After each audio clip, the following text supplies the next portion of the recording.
ನಟರಾಜ್ ಗೌಡ್ರು ಆಗ್ಲೇ ಹೇಳ್ದಾಗೆ ಬಹುಸಂಖ್ಯಾತರಿಂದ ಅಲ್ಪಸಂಖ್ಯಾತರ ಮೇಲೆ ಹಲ್ಲೆ ಅನೇಕ ಕಡೆಗಳಲ್ಲಿ ನಡೆದುಬಿಟ್ಟಿದೆ ಅಂತ ಹೇಳಿ. ಬಟ್ ನಾನು ಬಹಳ ಆತ್ಮವಿಶ್ವಾಸದಿಂದ ಹೇಳ್ತೀನಿ ಸರ್, ಬಹುಶಃ ಪ್ರಪಂಚದ ಯಾವ್ದಾದ್ರೂ ಒಂದು ದೇಶದಲ್ಲಿ ಅಲ್ಪಸಂಖ್ಯಾತರಿಗೆ ಸೇಫ್ ಹೆವೆನ್ ಅಂತ ಹೇಳ್ಬಹುದು ಅಂದ್ರೆ ಅದು ಭಾರತ ಮಾತ್ರ. ಇಲ್ಲಿ ಅಲ್ಪಸಂಖ್ಯಾತರ ರೈಟ್ಸ್ಗೆ ಸಿಗುವಂತಹ ಮಾನ್ಯತೆ, ಅಲ್ಪಸಂಖ್ಯಾತರ ಆಶೋತ್ತರಗಳಿಗೆ ಸಿಗುವ ಮಾನ್ಯತೆ, ಅದು ಪೊಲಿಟಿಕಲಿ ಆದ್ರೂ ಆಗಿರಬಹುದು, ಸೋಷಿಯಲಿ ಆಗಿರಬಹುದು, ಇಲ್ಲಿ ಸಿಕ್ಕಷ್ಟು ಮಾನ್ಯತೆ ಬೇರೆ ಯಾವ ದೇಶದಲ್ಲಿ ಸಿಗುತ್ತೆ ಹೇಳಿ ಸರ್? ಸೇಫೆಸ್ಟ್ ಹೆವೆನ್ ಇನ್ಕ್ಲೂಡಿಂಗ್ ಮುಸಲ್ಮಾನರಿಗೆ ಭಾರತ ಅವ್ರ ಆಗಿದ್ದಾರೆ ಅನ್ನೋ ಕಾರಣಕ್ಕೆ this is the safe haven. ಇದೇ ಅಲ್ಪಸಂಖ್ಯಾತರು ಬಾಂಗ್ಲಾದೇಶದಲ್ಲಿ ಹಿಂದೂಗಳು ಏನು ಅನುಭವಿಸ್ತಿದ್ದಾರೆ ಕಣ್ಮುಂದೆ ಇದೆ. ಸರಿ, ನೀವು ಹೇಳಿದ್ದೆಲ್ಲ ಒಪ್ಕೊಳ್ತಾ, ಒಂದು ಇಡೀ ಪ್ರಪಂಚದಲ್ಲಿ ಯಾರೇ ಕೊಲೆ ಮಾಡಲಿ, ಹತ್ಯೆ ಮಾಡಲಿ, ಹಲ್ಲೆ ಮಾಡಲಿ, ಅವ್ರನ್ನ ಧರ್ಮದ ಆಧಾರದಲ್ಲಿ ಡಿಸೈಡ್ ಮಾಡ್ದೇನೆ. ಒಬ್ಬ ಕೊಲೆಗಾರ ಅವನು ಕೊಲೆಗಾರನೇ, ಅವನು ಹಿಂದೂ ಕೊಲೆಗಾರ, ಮುಸ್ಲಿಂ ಕೊಲೆಗಾರ, ಕ್ರಿಶ್ಚಿಯನ್ ಕೊಲೆಗಾರ ಅಲ್ಲ. ಒಬ್ಬ ಆತಂಕವಾದಿನೇ, ಒಬ್ಬ ಭಯೋತ್ಪಾದಕನೇ. ಅರ್ಥ ಆಯ್ತಾ? ಆದ್ದರಿಂದ ನಾವು ಯಾರೇ ಇದ್ರೂ ಸಹಿತ ಮೊದಲನೇದಾಗಿ ಹತ್ಯೆ, ಹಲ್ಲೆ, ಮಾಬ್ ಲಿಂಚಿಂಗ್ ಇವೆಲ್ಲವನ್ನು ಯಾರು ಸಮರ್ಥನೆ ಮಾಡೋ ಹಾಗಿಲ್ಲ, ಮಾಡಕೂಡ್ದು. ಧರ್ಮದ ಹೆಸರಲ್ಲಿ ಯಾವುದೇ ಧರ್ಮದ ಹೆಸರಲ್ಲಿ ಮಾಡಿ, ಹೆಸರಲ್ಲಿ ಕೊಲೆಗಳು, ಯಾವುದರಲ್ಲೇ ಧರ್ಮದ ಕಾರಣಕ್ಕೆ ಕೊಲೆ ಆದ್ರೆ ನಾನು ಹೇಳ್ತಾ ಇರೋದು, ನೀವು ಯಾವುದನ್ನೇ ಮಾಡಿ ಹತ್ಯೆ ಹಲ್ಲೆಗಳನ್ನ ನಾವೆಲ್ಲರೂ ಖಂಡಿಸಬೇಕು. ಯಾಕಂದ್ರೆ ನಾವು ಮನುಷ್ಯರು, ನಾವು ಅಲ್ಲಿರ್ತಕ್ಕಂಥ ಆಮೇಲೆ ಧರ್ಮ, ಅವನು ಮನುಷ್ಯ. ಒಬ್ಬ ಮನುಷ್ಯನನ್ನ ಸಾಯಿಸ್ತೀರಿ, ಬೆಂಕಿ ಹಚ್ತೀರಿ ಅಂತಂದ್ರೆ ನೀವು ಯಾವ್ದ್ರಿ ಧರ್ಮ ನಿಮ್ದು? ಯಾವ ಧರ್ಮದಲ್ಲಿ ಹೇಳಿದೆ ನಿಮಗೆ ಬೆಂಕಿ ಹಚ್ಚು ಅಂತ ಹೇಳ್ಬಿಟ್ಟು? ಇವುಗಳ ತಪ್ಪುಗಳು ಮುಸ್ಲಿಮಲ್ಲೂ ಆಗಿದ್ದಾವೆ, ಹಿಂದೂಗಳಲ್ಲಾಗಿದ್ದಾವೆ, ಎಲ್ಲ ಕಡೆ ಆಗಿದ್ದಾವೆ. ಒಂದ್ ನಿಮಿಷ ನೋಡಿ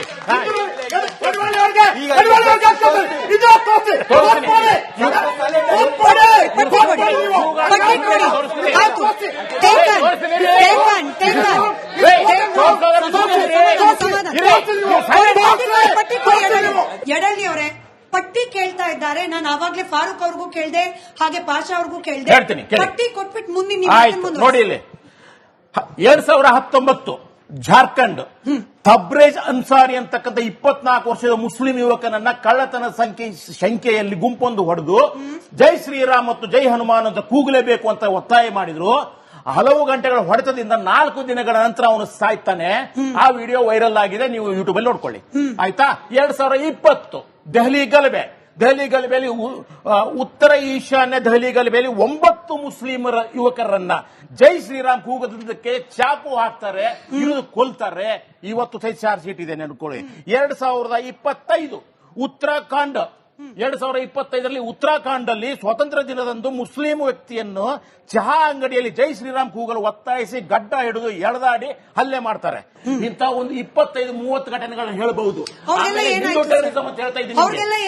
ಯಾರಿಗೆ ಜೈ ಶ್ರೀರಾಮ್ ಅಂದವ್ರಿಗೆ ಏನಾಯ್ತು? ಯಾರೇ ಮಾಡಿದ್ರು ಅವ್ರನ್ನ ಹಿಡಿದಾರೆ, ಅರೆಸ್ಟ್ ಮಾಡ್ತಾರೆ, ಚಾರ್ಜ್ ಶೀಟ್ ಹಾಕ್ತಾರೆ, ಒಂದು ಜನ ಬಿಡ್ತಾರೆ, ಒಂದು ಜನ ಶಿಕ್ಷೆ ಆಗುತ್ತೆ.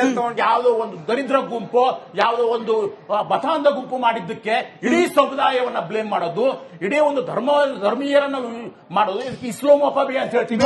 ಭವ್ಯವ್ರಿಗೆ ಹೋಗೋಕ್ ಮುಂಚೆ ಬಂದೆ ಉತ್ತರ ಕೊಡಿರಂತೆ. ಭವ್ಯವ್ರಿಗೆ ಹೋಗೋಕ್ ಮುಂಚೆ ಕೊಡಿರಂತೆ ಸರ್, ನೀವೇ ಉತ್ತರ ಕೊಡಿರಂತೆ ಸರ್. ಹಿಂದೂ ಟೆರರಿಸಂ ಅಂತ ಹೇಳ್ತಾ ಇದ್ರಿ, ಹಾಗೆ ಹಿಂದೂ ಟೆರರಿಸ್ಟ್ ಆರ್ಗನೈಸೇಷನ್ಗಳು ಐ ಡೋಂಟ್ ನೋ ಎಲ್ಲೆಲ್ಲಿ ಹೋಗ್ತಾ ಇದೆ. ಇದು ಭಾರತದ ಅಫಿಷಿಯಲ್ ಹೋಮ್ ಮಿನಿಸ್ಟ್ರಿ ವೆಬ್ಸೈಟ್ ಇಂದ ಡೌನ್ಲೋಡ್ ಮಾಡ್ಕೊಂಡ್ ಬಂದಿರೋ ಡೆಸಿಗ್ನೇಟೆಡ್ ಟೆರರಿಸ್ಟ್ ಆರ್ಗನೈಸೇಷನ್. ಇದು ನಂದಲ್ಲ ಸರ್, ಭಾರತ ಸರ್ಕಾರದ ಲೆಕ್ಕ. 42 ಪಟ್ಟಿಗಳಿದೆ, ಅದರಲ್ಲಿ ಒಂದು 10 ಓದ್ಬಿಡ್ತೀನಿ sir. Babbar Khalsa international, Lashkar e Taiba, Jaish e Mohammed, Tariq e Furan, Harkat ul Mujahideen, Hizb ul Mujahideen, Al Umar Mujahideen, Jammu Kashmir Islamic front, Al Qaeda. ಇದೆಲ್ಲ ಎಲ್ಲಿ ಸರ್? ಈ 42ರಲ್ಲಿ ಒಂದು 2 ತೋರಿಸಿ sir. Hindu terrorist organisation which have been officially declared by government of India. ಇದು ಹೋಮ್ ಮಿನಿಸ್ಟ್ರಿ. ಇದು 42ರಲ್ಲಿ 2. ಅಯ್ಯೋ, ಡೋಂಟ್ ಗೋ ದೇರ್ ಸರ್. ಇವತ್ತಿನ ಇದೊಂದು ಸ್ಟ್ಯಾಂಡರ್ಡ್ ಉತ್ತರ ಇದೆ.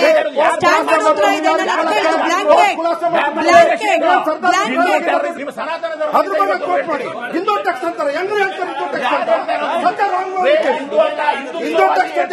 ನೀವು ಮಾತಾಡಿದೆಲ್ಲ ಸತ್ಯ, ಹೌದು, ಮಾತಾಡಿದೆಲ್ಲ ಸುಳ್ಳು, ಇವರೊಬ್ಬರೇ ಸತ್ಯ. ಭವ್ಯ ಅವರೇ ಕರೆಕ್ಟು, ತಪ್ಪು ಹಿಂದೂಗಳದ್ದೇ. ನಾನು ಅದನ್ನು ಕೂಡ ಯಾವುದೇ ರೀತಿ ಅಂಜಿಕೆ, ಅಳುಕು ಇಲ್ಲದೆ, ನಾಚಿಕೆ ಇಲ್ಲದೆ ಹೇಳ್ತಿದ್ದೀನಿ. ಹುಬ್ಳಿಯಲ್ಲಿ ನಡೆದ ಘಟನೆ, ಬಹುಶಃ ಮೊನ್ನೆ ಗರ್ಭಿಣಿ ಮಗಳು ಕೇವಲ ಅನ್ಯ ಜಾತಿಯ ಹುಡುಗನನ್ನ ಹಿಂದೂನೇ ಅನ್ಯ ಜಾತಿ ಹುಡುಗನನ್ನ ಮದುವೆ ಆದ್ಲು ಅನ್ನೋ ಕಾರಣಕ್ಕೆ ಹೆತ್ತ ತಂದೆ ಕೊಲೆ ಮಾಡ್ತಾನ್ರಿ.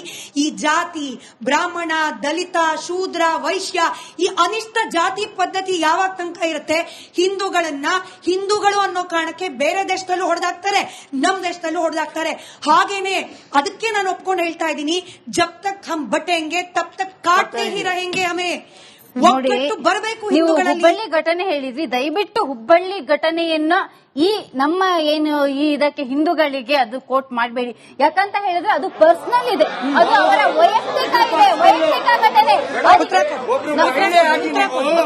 ಹೇಳ್ತಿದ್ದೀನಿ, ಜಿಹಾದಿ ಅಂದ್ರೆ ಏನಿದೆ ಅಲ್ಲ, ಮುಗ್ಧ ಹಿಂದೂಗಳನ್ನ ಹೇಗೆ ಬಾಂಗ್ಲಾದೇಶದಲ್ಲಿ ಕೊಂದ್ರಲ್ಲ, ಅದೇ ಜಿಹಾದಿ ಮನಸ್ಥಿತಿ, ಅದೇ ಜಿಹಾದಿ ಮನಸ್ಥಿತಿ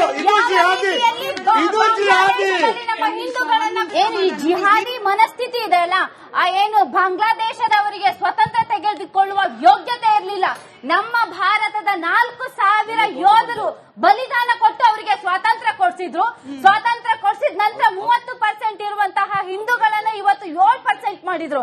ಅಲ್ಲಿಯ ಸ್ಥಿತಿ ಹೇಗಿದೆ ಅಂದ್ರೆ, ಹಿಂದೂಗಳು ಕುಂಕುಮ ಹಾಕಿ ಓಡಾಡಂಗಿಲ್ಲ, ಬಳೆ ಹಾಕೊಳ್ಳಂಗಿಲ್ಲ, ಮದುವೆ ಮಂಟಪದಲ್ಲಿ ಹಿಂದೂ ಹೆಣ್ಣು ಮಕ್ಕಳನ್ನ ದಬ್ಬಾಳಿಕೆ ಮಾಡ್ಕೊಂಡು ಎದ್ಕೊಂಡು ಹೋಗ್ತಾರೆ. ಅದೇ ಸ್ಥಿತಿ ನಮ್ಮ ಭಾರತದಲ್ಲಿಯೂ ಕೂಡ ಹಲವು ರಾಜ್ಯಗಳಲ್ಲಿ ಆಗ್ತಾ ಇದೆ.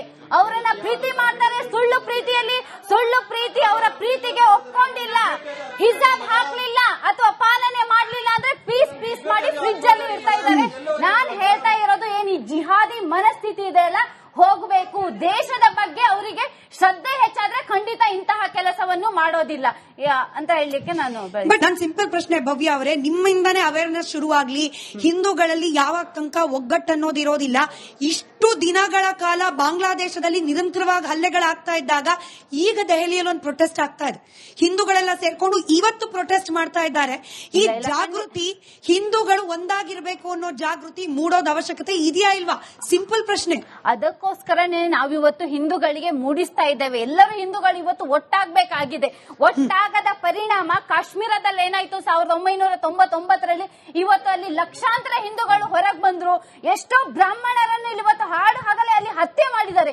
ಅದೇ ಸ್ಥಿತಿ ಬೇರೆ ಎಲ್ಲಾ ರಾಜ್ಯಗಳಲ್ಲೂ ಆಗ್ತಾ ಇದೆ, ನಮ್ಮ ಕರ್ನಾಟಕದಲ್ಲೂ ಆಗ್ತಾ ಇದೆ. ನಾವು ನೋಡಿದ್ದೇವೆ, ಹರ್ಷ ಹತ್ಯೆ ಇರ್ಬೋದು, ಮೈಸೂರಿನಲ್ಲಿರ್ಬೋದು, ಬೆಂಗಳೂರಿನ ರುದ್ರೇಶ್ ಇರ್ಬೋದು, ಯಾರು ವಾಯ್ಸ್ ರೇಸ್ ಮಾಡ್ತಾರಲ್ಲ ಅವರನ್ನ ಹಾಡು ಹಗಲೇ ಹತ್ಯೆ ಮಾಡ್ತಾ ಇದ್ದಾರೆ. ಅಲ್ಲಾಗಿದ್ದು ಅದೇ, ಅವನು ಯಾವುದೇ ರೀತಿಯ ಮಾತಾಡ್ಲಿಲ್ಲ, ನಾವೆಲ್ಲರೂ ಒಂದು ಅಂತ ಹೇಳಿದ್ದಕ್ಕೆ ಆ ಹುಡುಗನ ಹತ್ಯೆ ಮಾಡಿದ್ರು. ಇದರಲ್ಲಿ ಅಂದ್ರೆ ಅವ್ರದೊಂದು ಮೈನ್ ಸೆಟ್ ಇದೆ, ಎಲ್ಲಿ ಅವರ ಪ್ರಾಬಲ್ಯ ಹೆಚ್ಚಾಗತ್ತಲ್ಲ ಅಲ್ಲಿ ನಾವು ಹಿಂದೂಗಳು ನಿರ್ಭಯವಾಗಿ ಇರ್ಲಿಕ್ಕೆ ಆಗಲ್ಲ.